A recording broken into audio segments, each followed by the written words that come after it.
What's up, photographers? I'm John. This is Matt. Hey, how's it going? We're back with a quick video here to talk about volume photography and why you should be a volume photographer. Oh yes. Why do it? What is that, and what's that about? Yep. So let's get rolling.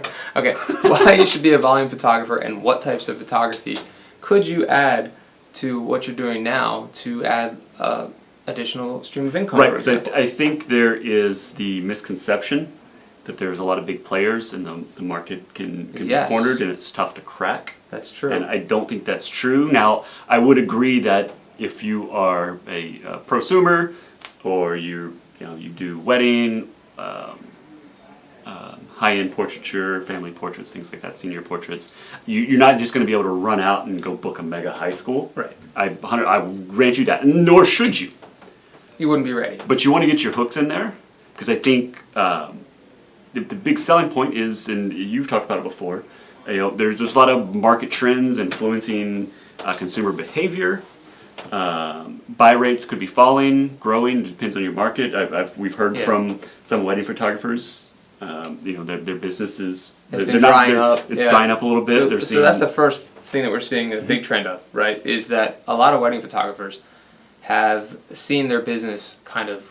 I mean, this is just this reality. Not all of them, but a lot of them have gone from 50 weddings to 20 weddings in like a very short period of time, and that's really stressful. Obviously, beyond stressful. That's over 50% ruining your business, right? Yeah. And a lot of them, that I've talked to, just don't understand what to do about it. And I think that while that business has dried up, a lot of people are saying, "Oh, these guys are cheaper." There are more photographers now. If I went back and talked to a photographer in 2006, like all of them were proofing, and they were all doing 50 weddings a year. Yep. And then all of a sudden, digital exploded, and that all changed. And That's telling you anything you don't know already. Right, and the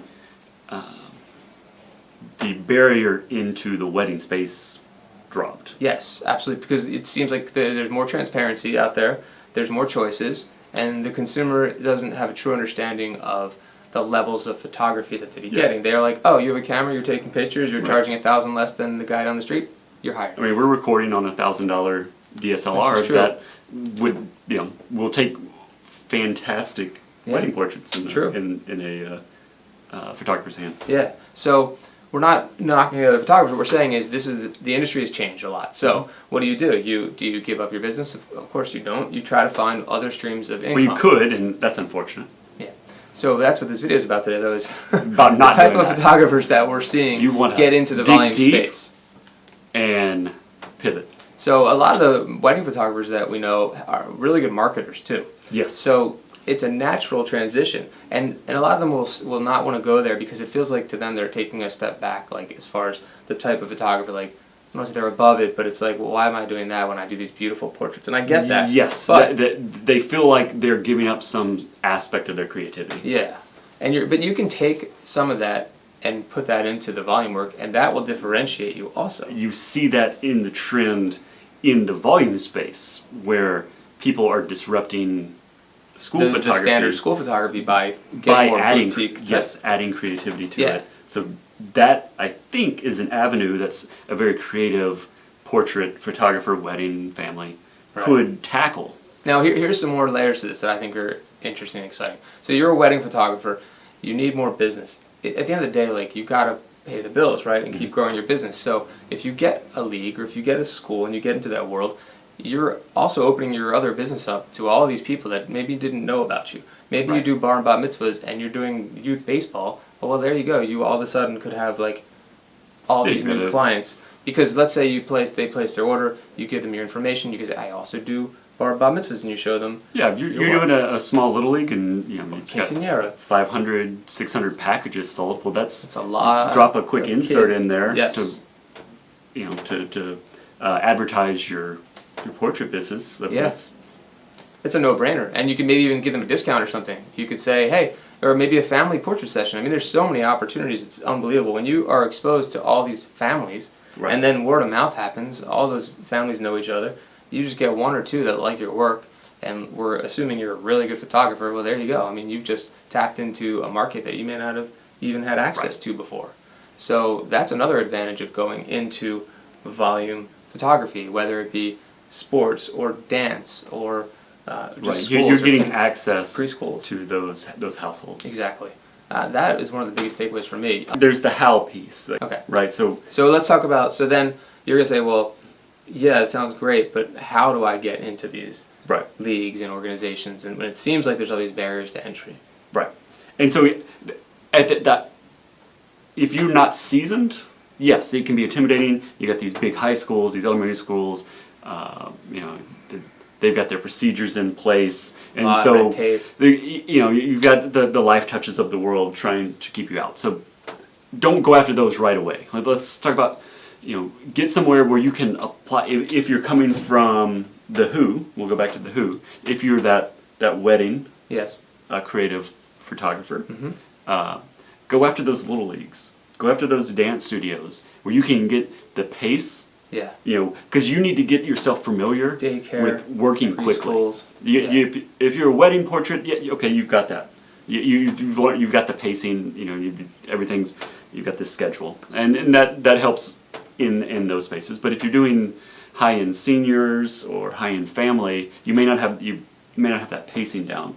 So you get in that studio schedule, you get at those daycares where you may only have 2-3 minutes to spend with the kid. Snap, yeah. Right. Versus like having an hour. So how do you session. be creative in that little bit of time?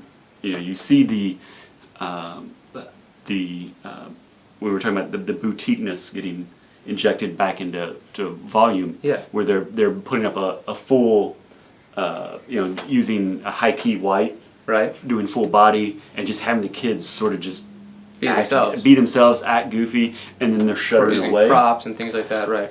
That's been really popular for you see that at the big conventions like SPAC, which is coming up in January. And people tapping into that, Yeah. and then selling a proof. Here's 20-30 images of showing the parents, and getting the parents to, the parents can't decide, and they're selling that all as a digital download, all of those images for a premium. Yeah, or you could make an album or something like Yep. that. Sell it, upsell Slideshows. I mean, they're also stuff for that. But yeah, don't feel like it's a barrier to entry. Yes, maybe it's harder to get into those high schools at first, or something like that. We're also here as your lab or potential lab. We have a lot of resources, and we have a lot of information on how to tap into those markets. And I find that, like Matt said, you want to start off a little smaller, maybe on a local scale. Dance studios, preschools, things like that. So you can get some experience doing that. I know this is not where we started. Go look for some. If you want to get a feel for Picture Day, get hired by a local school photographer. True. Go find who your local school photographer is. And you really can get some inside information there. Yeah. See if you can shoot for them. Did you like it? Yeah. No, but I think you'll find. I mean, don't tell them that you're looking to get into the Right. business, but like, hey, and they're not going to pay you all that much. I mean, but the experience it's not like you're not a is second what's shooter, important anyway. but it's the experience, Yeah. right? Do it for a season to see if you even like it, Right. because it is a different animal, absolutely. But you will find that the amount of money that you will make, which is important to run your business, Yes. is going to be substantial, especially for the amount of time you're putting into it, versus like a wedding. A wedding Right. is way more stressful, I'm imagining. If you get a couple daycares, in August, September, Off-season stuff, exactly. get they got the fall weddings, you got your spring weddings. Yeah. Find some stuff to shoot In between. Find a swim league. I was just thinking the same. That's weird. A summer swim league. Yep. Boy Boy Scouts, Girl Scouts, they could be any of need those pictures. things. Everyone needs You pictures. find those little niches Even to supplement. Yeah. So there is opportunity in this space, and so don't think that there's not. I mean, private schools also. I mean, there's all sorts of little organizations. I'm seeing a lot of more homeschooling. The homeschool organizations is been yes. growing so much, and there's so many more organizations now that they're probably not being approached by your life touches and things. My previous company, You did we did. They came to our studio and. That's and probably the best you could ask for if you already have a studio. It was 100% buy rate. That's even better. That's Because amazing. they came to get photographed. That It wasn't is the like untapped we market. showed up at a school and photographed all the kids and That's awesome. they were committed. Yeah. So hopefully this has given you guys some ideas if you're struggling to find other streams of income for your business and you're seeing the wedding and portrait business dry up a little bit, go into the volume space. It's definitely exciting. Agreed. And you can be as creative as you need to be in that space. And at the end of the day, it's about growing your business and maintaining that for yourself. So don't be afraid to go into other niches and avenues and just think that you're pigeonholed into one that you've already been doing so long. If you need to talk shop, talk to John. He loves talking about this. He'll help you out. And then if you make the jump, you get something signed, you're not so confident, we'll direct you to Marion Hughes. Oh, yeah, absolutely. And that guy will knock it out of the park for you. Quick He'll story get on you set up. Marion. Yeah, I've seen him, and Matt too. Don't sell yourself short. Yeah. Matt helped a local Baltimore photographer Mhm. who had been doing weddings for 20-some years Yep. and really well. Helped him with a league, Yep. a little league, and helped organize that whole shoot. So, I mean, we're willing to help out, whether it's on site I think or we made a video we on did site make a with video that. on site with that. So we'll link that at the end of the video. You can see Matt after the shoot talking about how it went. Absolutely. Great. All right, well- hope this inspired some ideas. Absolutely. So, till next time, y'all take care. See ya.